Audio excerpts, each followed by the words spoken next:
Hey, I'm Sarah. I was just sent this set of tennis rackets.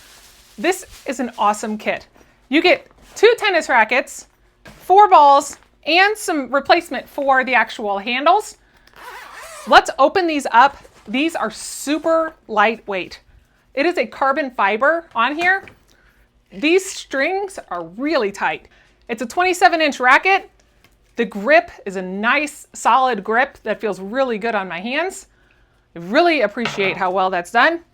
And then you have your extra tape to wrap up if you wanted to have a bigger grip or if you needed some replacement. Here's your cool tennis balls.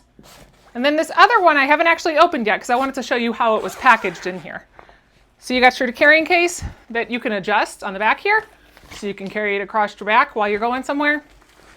But the actual set, your extra set here, you've got pink and blue. So you have a boy and a girl one. So that's super fun. We're gonna get this out here. And then your handle has also got some plastic on it. So you'll just need to take that off. And I'll bring you in here close so we can take a look at it. And then I'm gonna get my husband and we're gonna go out and hit the ball. So here's the racket up close. You've got the pink detail on this one.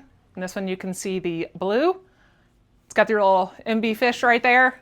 This grip is a nice solid grip. It's 3¼ inches for your grip there. And this is a beginner skill level, but any level could really use this. These are really nice strung in here, so they're nice and secured in there. It's a good carbon fiber, super lightweight. Then you've got your ball that comes with it. So you are ready to play. All right, let's go. These are really lightweight. Yeah, they feel nice. It's got some spring in it to hit it back. Yeah, I like the fact that it's lightweight. It feels pretty well balanced. What did you say these were made of? Carbon fiber. Now you can definitely tell they're lightweight. They feel strong. So it's got a good feel to it. I like the coloring, how they got a pink and a blue one. As you should.